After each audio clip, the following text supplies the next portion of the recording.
Okay, I'm going to start. I'm going to go for it. Should I wait? Okay, some quick intros. At the end, we have Casey, investment partner at Paradigm. To my left, I have Samo, the founder of Bismarck Analysis. I have Aaron next to him, CEO of Tribute Labs, and Dryden Brown, CEO of Praxis. And we're going to talk about institutions in the network age. Some quick context. I'm going to riff a little on Vitalik's description of a DAO. A DAO is a capitalized organization in which a software protocol informs its operation, placing automation at its center and humans at its edges. Like how DeFi is programmable money and how NFTs are programmable media, DAOs are programmable organizations of people. The promise of DAOs and crypto economics more generally is to be able to establish collective intelligence at scale. The defining attribute that makes DAOs different from past organizations is the use of the blockchain as a root of trust, such that the inputs and outputs from decisions that matter are immutable and auditable. On that basis, we're going to talk a little bit about how these new technologies are going to affect institutions. But first, let's talk a little bit about institutional decline. And I think Samo is a good person to lead there. So my first question is to Samo, an old friend of mine. One of the cool things that many of us collectively agree that's happened over the last few years is that people are starting to see how defunct our institutions are. The state has mafia qualities, our media and tech companies are censoring those who fall out of line, and they're rewriting history. Samo has been thinking about institutional decline for a really, really long time. I can vouch for this. We sat in cafes 8 years ago and discussed this. But I want to ask you, Samo, how did we get here, and how are you thinking about the 20th century and 21st century decline of institutions? Thank you for that very gracious introduction, Riva, and it's good to see you. We've not hung out in a year or something. Yeah. I think one way to think about the big arc of history since the Industrial Revolution is that in the 19th century, we had the economies of scale, the economies of production, right, where you basically manufacture everything you can. In an economically ideal way, you would actually build everything you can in a single factory somewhere on the planet. Unfortunately, we've decided to place that factory in China, but still, this logic of scale, the scale of production, was a positive, a progressive, a advancing logic.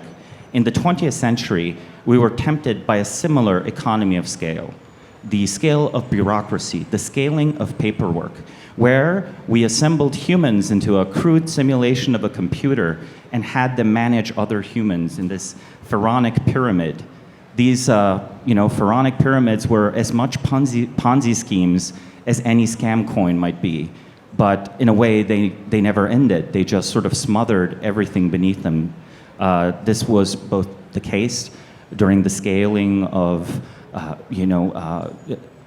basically secret police forces. I just have to be pretty clear here that one of my more controversial takes is that when you look at the world in 1945, every major society has a secret police force of some kind. Right. And in the 1960s, it's not much better. It's obviously the case that the United States 1960s is much freer than the Soviet Union, but it actually is an extremely managed economy, extremely regulated economy. A lot of the biggest federal bureaucracies have not even been built. That waits until the 1970s.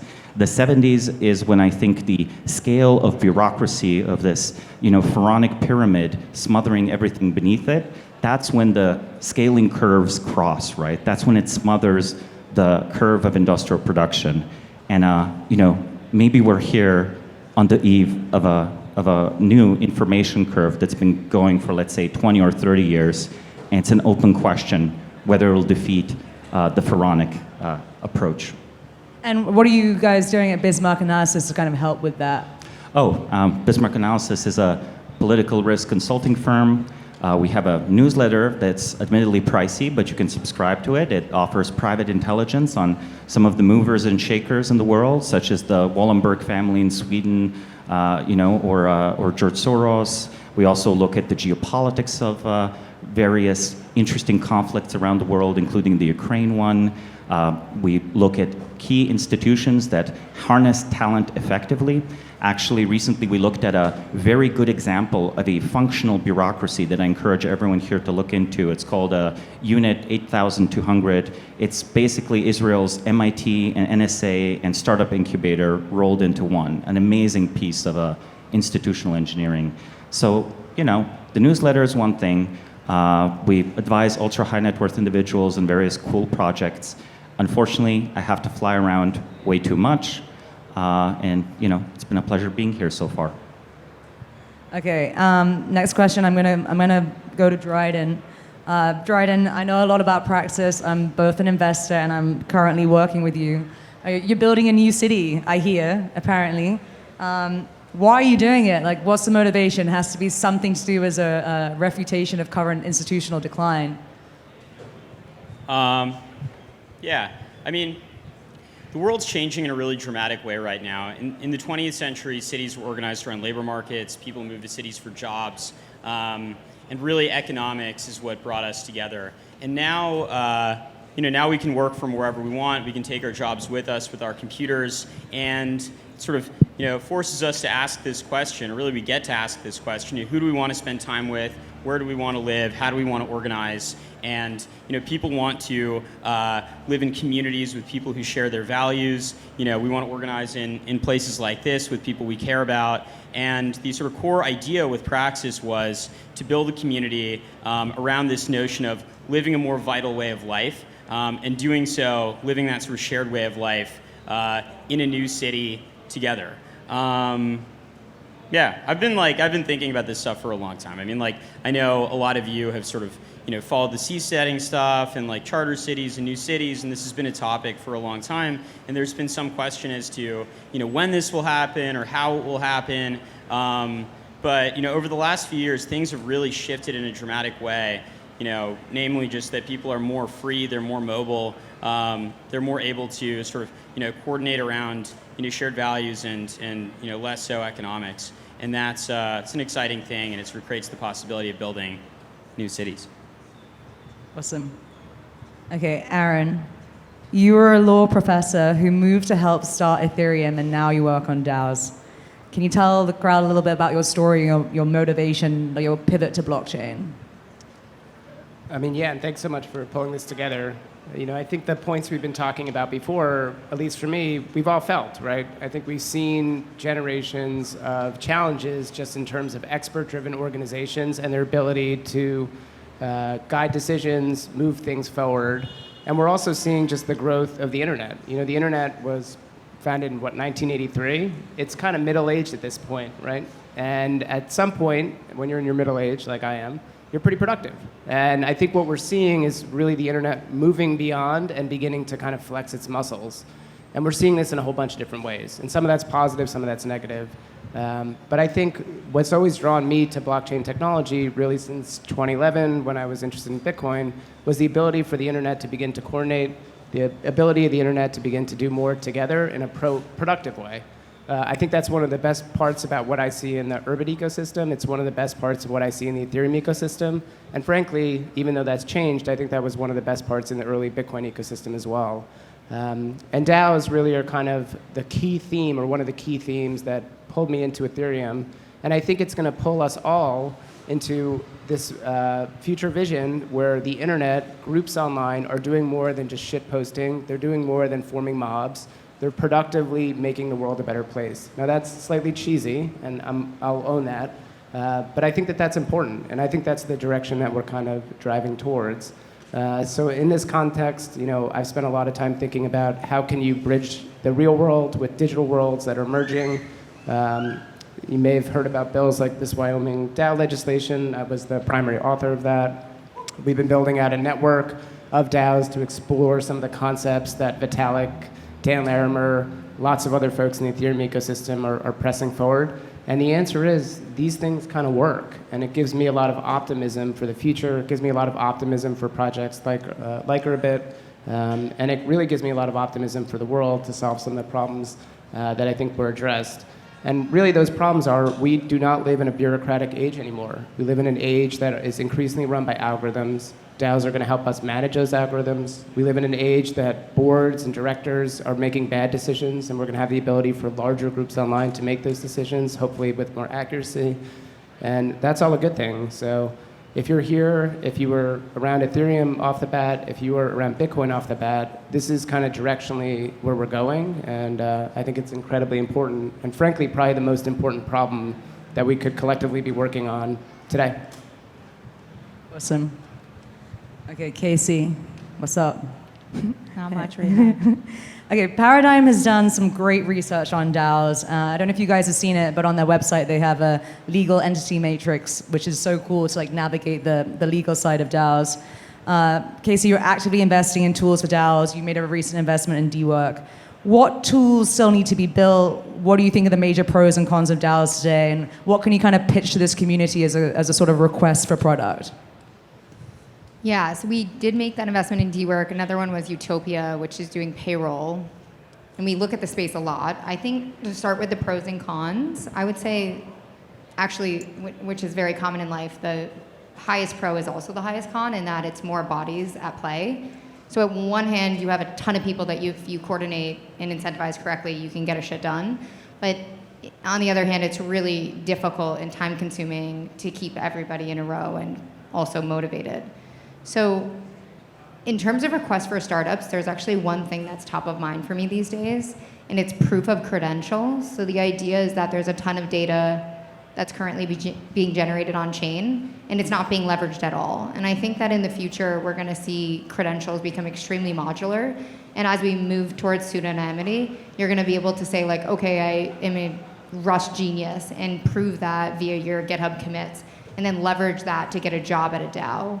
And then you wouldn't be able to, or wouldn't be forced to expose everything about yourself. You could just pick and choose exactly what you want about yourself. Because if you think about identity, and not to go on a total rant, but if you think about identity, it's changed a lot. And in the physical world, you kind of are tied to one. And as we've moved online, we've kind of moved to the other spectrum where everyone's anonymous and ranting at people on Reddit for God knows what. But we're gonna like find this middle ground, or at least really explore the spectrum there and be able to pull from our physical identity and our history and our past experiences and prove things. And this is extremely important for DAOs because that's the only way you're going to be able to pick talent.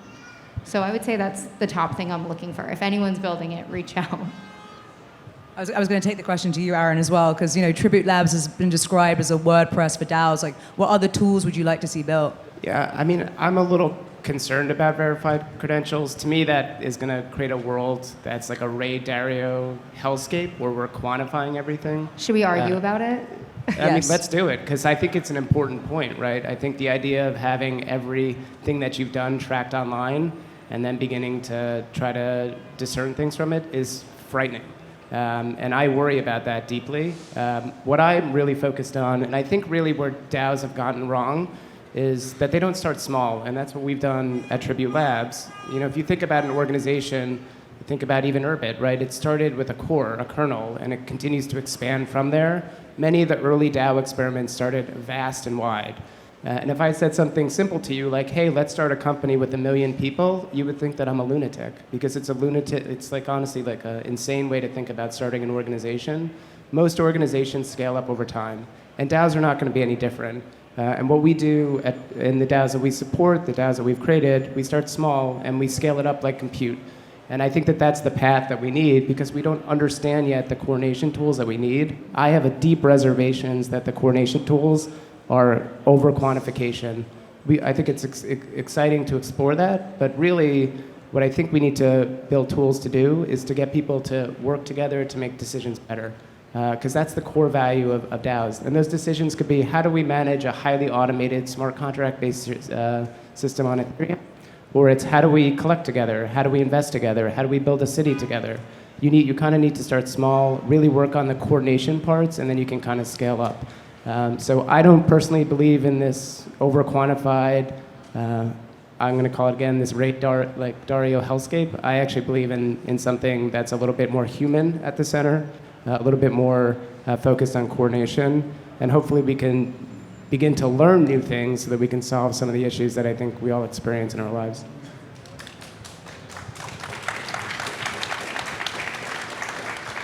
Are you pro or anti-hellscape?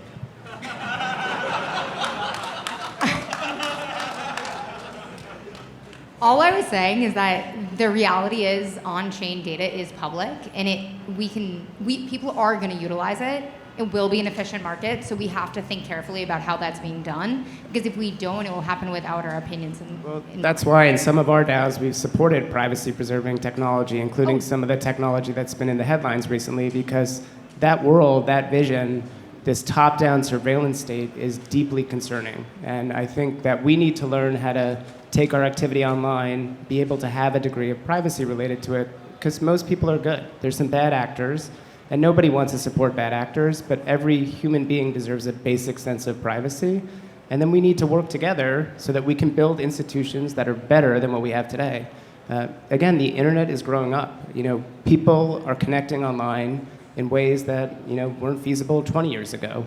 And we can do a better job, I think, across the board. Whenever you look at any centralized institution, I think that online groups can just do a better job. The right framing should be about decision-making. It should be about how to create non-bureaucratic forms of governance, not about how to quantify everybody, not about just simple things like real-time payments, which have been around crypto for a long time. Cool. Okay, Samo. Curtis Yarvin, not well known in this community, wrote recently that centralized governance is inefficient and, well, this is Vitalik quoting him, traditional corporate governance structures with boards, CEOs, and the like evolved over hundreds of years to optimize for the goal of making good decisions. He referenced actually in the piece your succession problem. Can you describe to the audience what you wrote about there, how you think about it in terms of transferring authority through institutions over time? Right. I think one of the most fundamental problems about organizations is that no matter how diligent you are with documenting all the key facts of how an organization works, there is a vast amount of tacit knowledge in the organization. There's a lot of intellectual dark matter, right? Stuff that you don't even necessarily know is there, that maybe you can infer is there. When people talk about company culture, they talk about something deeply profound and something very insipid at the same time. We do not have a good way of proceduralizing everything. Therefore, individuals are usually irreplaceable in any serious organization doing real work. This was as true in, Egyptian civilization as it was in Roman civilization, as it is in our civilization. And different societies have found different ways to cope with this problem. I'm going to just take a second to say that I am in fact more in favor of lean, agile, centralized solutions to this, right? I actually think that handpicking a successor for your organization or company works remarkably well. The one period of stability of the Roman Empire was the reign of the 5 good emperors, right? The Roman Empire was always amazing at fighting wars. They fought too many of these wars with themselves. And during the reign of the 5 good emperors, they had this amazing system where each emperor was the adopted son of the previous one. The political alchemy transformed the most ambitious and dangerous politician in the Roman Empire into an ally of the emperor, into someone that was incentivized to learn from them, that was incentivized to take in what had already been built and built on it further. You might think that this lesson is completely, inapplicable to modern industrial civilization, but it is practiced in a variant in Japan through the practice of mukoyoshi, which is son-in-law adoption.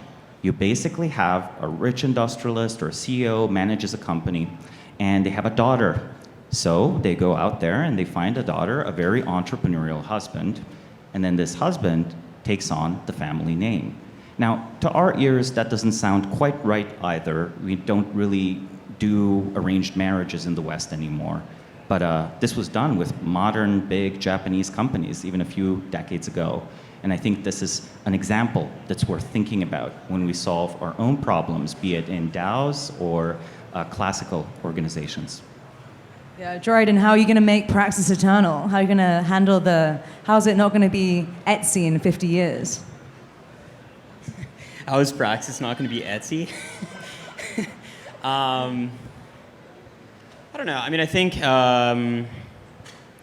cultures, civilizations have life cycles. I think you want to make things last as long as you can. You want things to be healthy and vital and robust for as long as they can be. But I think everything has a sort of natural lifespan. And I think I'm totally sympathetic to the notion that we should be handpicking our successors. I think generally people prefer to delegate decision making to people who are higher context, and having the CEO of a company select the next CEO of a company, or having a board select a successor is sort of generally makes sense. And I think there's sort of this tendency to try to reinvent the wheel like all at once. When there's sort of like a big sort of like paradigmatic breakthrough, we want to sort of reinvent everything, but sometimes there are particulars that have changed, but there's a lot of wisdom that remains.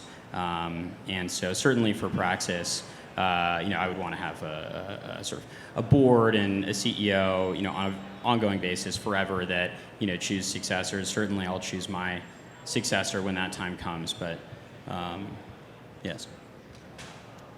I think, just to shake things up a little bit, maybe that would be my role in the panel. I'm really interested in organizations that are more transitory in nature. So, I think you have to take a step back. What is happening with blockchain technology and crypto? We now have the ability to move capital at the speed of the internet. And I think we're going to develop over time, it's not there yet, tools to improve coordination. So I think you're going to start to see more and more organizations that are effectively viral in nature. They grow at the speed of the internet and they fade at the speed of the internet. And maybe some stick around like a meme, right? So I think we're beginning to see glimmers of this. So if you go back into the archaeology of Ethereum, the first significant DAO was the DAO itself. And I would argue that it was probably the first viral organization. It kind of grew like a flame, and then it ran into issues.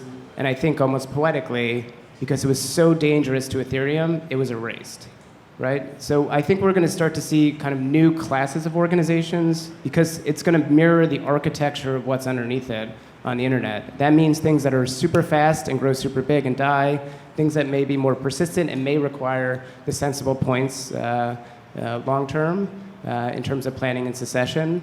But I think we're moving into something different, and it kind of makes sense, right? We're seeing more glimmers of this. We saw people pool hundreds of millions of dollars to support war efforts or war relief in Ukraine. We've seen people begin to use this for more political means. So I really think we're at this inflection point, really like the first steps of what these organizations look like, and we have no clue what it's going to really manifest. But I think the first understandings of it really have to root back on kind of the core network architecture underlying it. And that's why I think we're at an inflection point here. We have literally $1 trillion of capital that can be pooled into new organizations to explore this.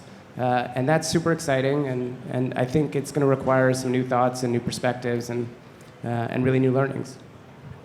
Casey, any thoughts on making DAOs last for a long time? So I agree with Aaron. I think that it's just the beginning. I think the use cases that we see commonly today, or at least to name a few, are like one, coordinating capital for investments, coordinating capital for collectibles, which is a little bit different from investment, making business decisions, so governance over treasuries, and then other things you can do with money, like making, like buying things with your friends, which is a really interesting use case, not for the end goal of profit, but just truly coordinating with a group of people. I think we're going to see that set of use cases expand and proliferate, and I think that there's a lot of promise in them. I do feel like the tooling, to your question earlier, Riva, is cardinal to this working, because it is like the wild, wild west right now. And I don't think we have a great handle of where DAOs are effective and where perhaps they're not. It's the same thing with tokens right now. I think we're throwing tokens at everything. And in the coming years, we're going to start to hone our understanding of where they can be truly beneficial and where they're a distraction. Okay. The criticism that some people throw at DAOs is that they are unwieldy, messy, and ungovernable. And it's the same critique that people have thrown at the philosophy of democracy. Discuss. Samo. It's a great topic. I sort of feel democracy, it's a system where, the Soviet Union has a great term. It's like democratic centralism.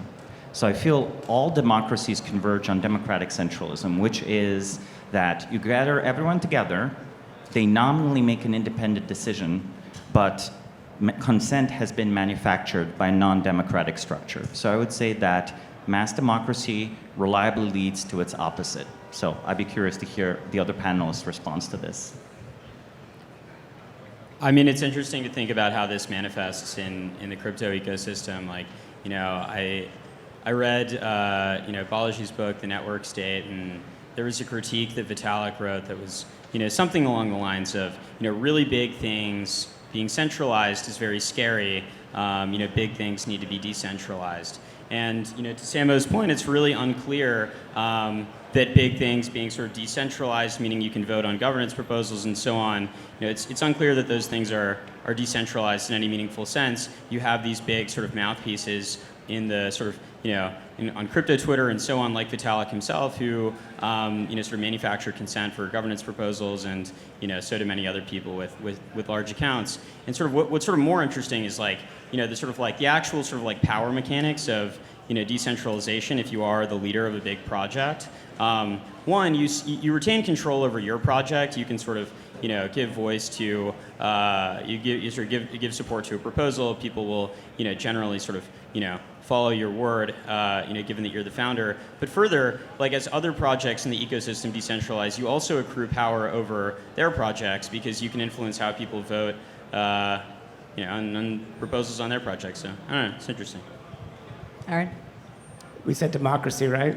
Yeah. I mean, all democracies fail. So, I mean, that's kind of an axiom. I actually think the Wright model, and we're beginning to see experiments around it, is really around more kind of Republican forms of democracy, right? Where you have, you know, different separations of powers that are kind of working together. So we're beginning to explore that, and the DAOs that we support in the Tribute DAO network, where we kind of have a core group of people, a smaller group. It's like, we don't really believe in this wisdom of the crowd thesis. It's really wisdom of a more curated crowd, a broader group of decision makers, all of which are on equal footing, all of which have state capital, so these moral hazard problems are narrowed. And then we're beginning to think about layering in kind of a broader community and having an intersection between the two of them. And I think that's based on lessons from history. You know, that maybe that would guard against some of the manufactured consent that springs around lots of governance structures.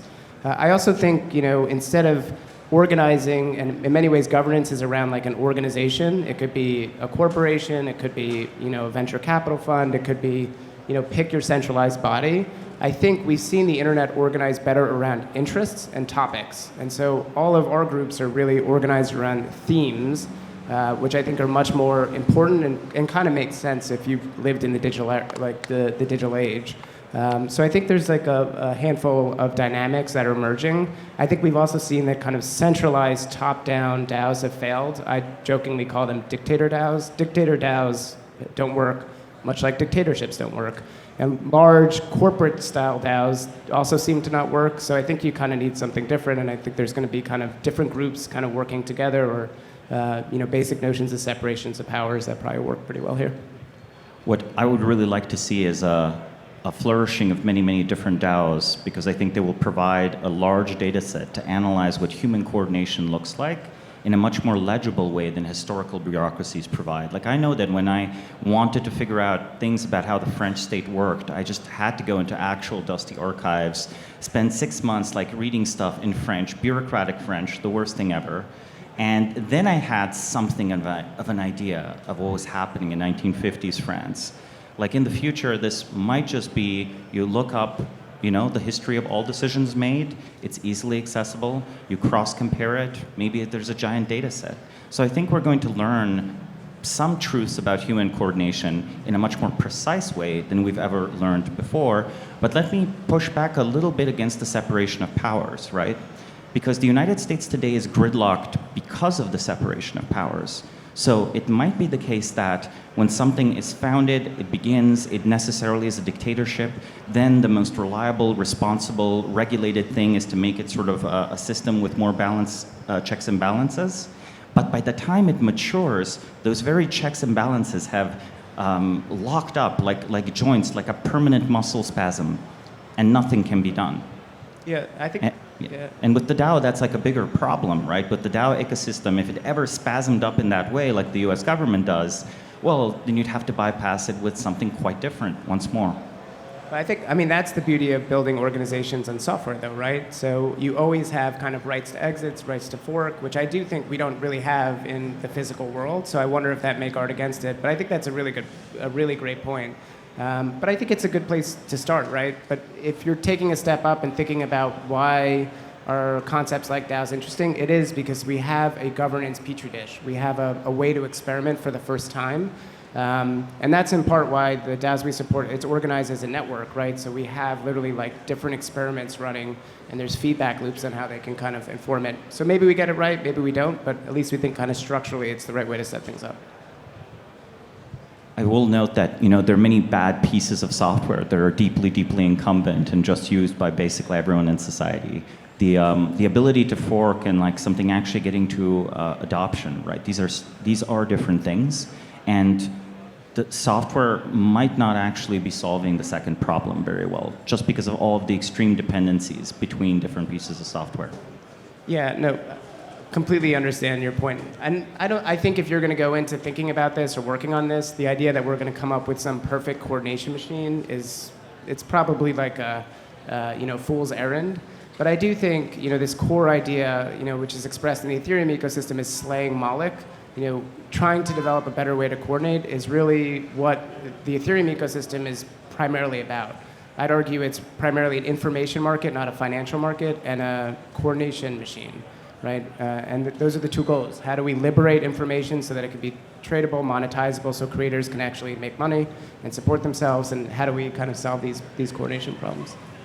Well, one thing I do want to say in favor of the labor market proposal we were discussing earlier is that currently we do have an extremely dysfunctional system of credentialing.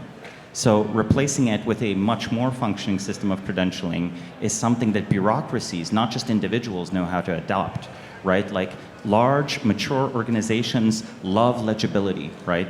So if we make something that's significantly better legible, I think that could unlock a lot of economic value. Then we could also disrupt labor markets. Let's do it. Any thoughts, Casey? Any thoughts? No. Okay. Dryden referenced the network state. I'm guessing that many people have read it. One of the questions I have for this panel is that an example that was given in the book was the idea of a network state that was kind of no FDA, which is somewhat my dream, but sounds like it would be very hard to do. Is there really a path for something like that to go against the powers to be? Like, do we have the opportunity to actually do radical things with these technologies that we have, or are we just going to create the same things again in these new organizations? Start with whoever. Aaron, go.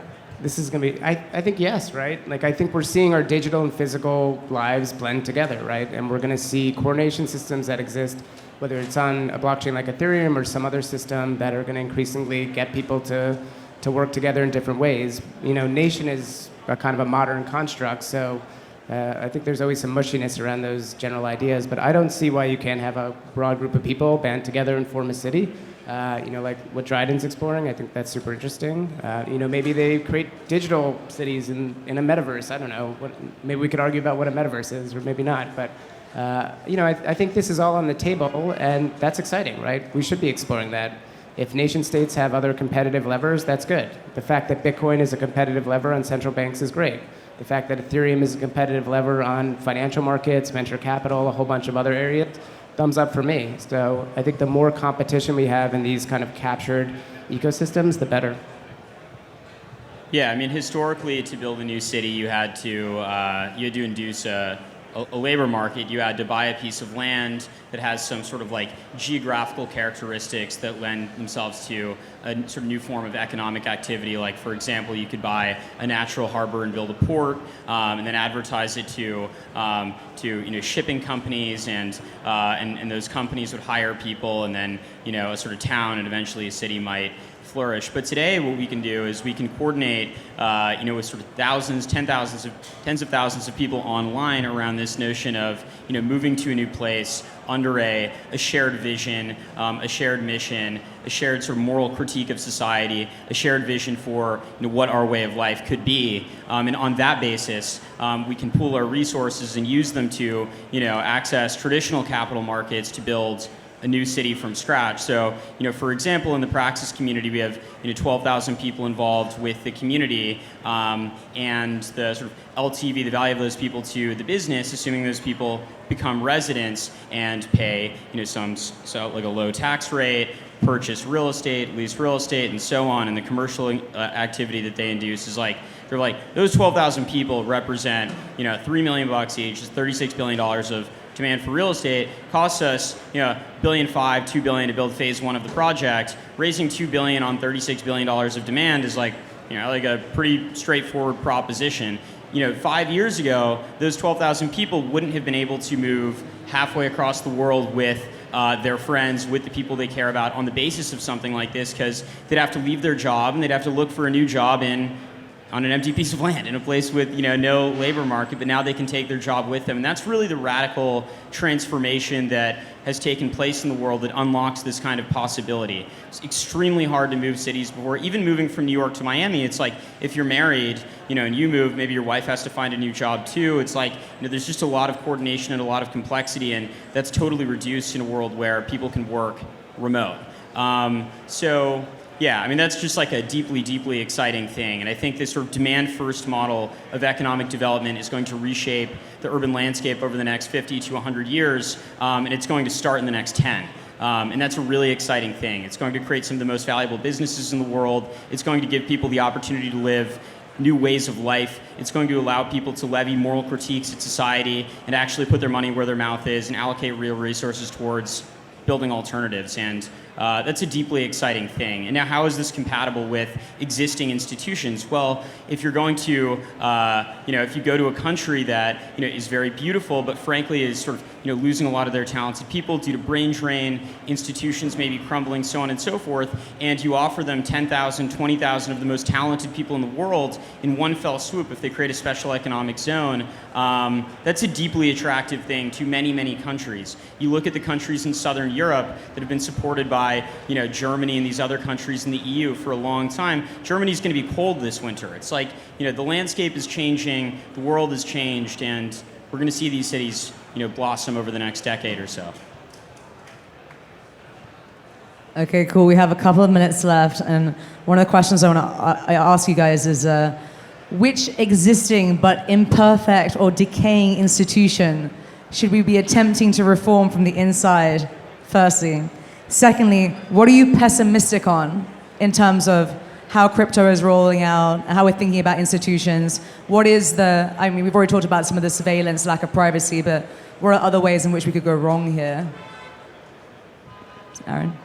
I think we're seeing certain institutions that are getting transformed by DAOs and new institutions. And we're seeing Bitcoin be a competitive lever, or at least that was the vision of it, for central banks and kind of centralized monetary systems. I do think more broadly, Ethereum's really targeting lots of different things, right? And that's what makes it so compelling, whether it's kind of like centralized capital deployment networks like we see in Silicon Valley, New York, London, Hollywood. We're seeing new ways in which capital can flow, and that's rewiring things, I think, in a positive and competitive way. Doesn't mean all those capital deployment networks aren't awesome, and they are, and in many ways they're an engine of progress and growth. But I think it's good and healthy to have a competitive lever, because maybe we don't want certain types of technology that are funded, right? Technology that's just trying to extract value out of us or capture our attention and turn us into pre-programmed animals. I don't think that's encouraging. And I think more broadly, and this is in part why I'm excited about Urbit, I think that we're beginning to really think deeply about these deep technical structures that we have, i.e. operating systems, and kind of the root areas where software is running. And if you look at the tech monopolies or quasi-monopolies that are really controlling that initial framing is really important. And I think it's getting the attention that it needs. And so I'm excited to see systems that are beginning to attack those pieces. And I think longer term, as we've been discussing, I think the fruits of it is that we will get new institutions, things that are better. So I am optimistic about that. What am I pessimistic about in crypto? I've never been a huge fan of kind of of DeFi and kind of the Ponzi or quasi-Ponzi-like schemes that are around them. I've been much more interested in using crypto to help creators. It's in part why we created DAOs that are really focused on collecting NFTs and supporting NFT projects. I think that that's the future, and so I'm pessimistic about Ponzi schemes, surprisingly, and I'm more optimistic about creators. Casey, what are you pessimistic about, if anything? Right now, what's top of mind for me is the royalty issue with NFTs, which I'm sure everyone in the room is familiar with, but basically, forever there's been this technical loophole where in NFTs you have like a transfer function and you can outline in that function where the royalty fee should go, but you can simply wrap and like send the NFT to a smart contract wrapper and then use that to bypass the fees. And the problem is that it was like a social consensus for the longest time, and then with a few new models coming out, specifically this new NFT AMM, this whole thing's been shattered. And now every single NFT exchange and marketplace are having this question of, do we stay with the ethos of Web3 and continue to compensate the creators, or do we create the most efficient marketplace based on price? And I think it's a huge problem, and I don't have a solution, but it's going to be something that we're going to have to battle and figure out as a community. Samo, Dryden, any thoughts on pessimism? Anything to be pessimistic about? What to be optimistic and pessimistic about, like in general, or just on institutional reform? On institutions. Feelings. Oh, okay. On institutions, I actually think that, whenever you see a small, new, fresh country pop up, and they're going to continue popping up, right? The world is changing because history hasn't stopped. Things like the collapse of the Soviet Union, things like the break-off of a country like South Sudan, that still happens. I think those are laboratories of new digitally informed civil services. One thing to consider is that Estonia is a great example of they call it a digital republic, but I would almost call it like a digital bureaucracy. The government is only allowed to ask you for a piece of information once. Can you imagine how much paperwork that would have saved you through the course of your entire life? The civil service in Estonia is also remarkably small because, fun fact, you can replace bureaucrats with algorithms. And since the bureaucrats are not there already, not entrenched already, when the Soviet Union fell, the 1990s Estonia was being formed, in the early 2000s they started exploring these solutions, there was no one who would object to it saying, but that costs me my job, right? No political constituency was unseated. So I wish there was a startup that was just like, you know what? The next time there's a civil war, a declaration of independence, we're just gonna come in and we're gonna offer like a full stack of government software. And we're just gonna like give it to you, Mr. President or Madame President, and like you run the best thing you can. And maybe your entire country only needs like 5,000 civil servants, maybe 2,000. Can you imagine that? A country of 5 million, 50 million with 5,000 civil servants. That's like crazy efficiencies. Dryden.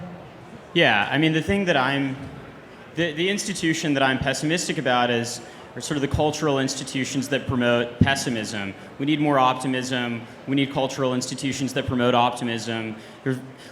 Life is so amazing. There are so many cool things that we can do. We live these very small lives. Often we work boring jobs. The world is so amazing, and there are so many things that we can do, and we need to find opportunities to dedicate ourselves to causes, to go all in on things, take risks, and promote that kind of behavior more broadly, because you just don't want a world of people drinking Soylent on TikTok, sort of pacified. That's a really boring world. We want to promote cultural institutions that promote optimism, and be bearish on cultural institutions that promote pessimism.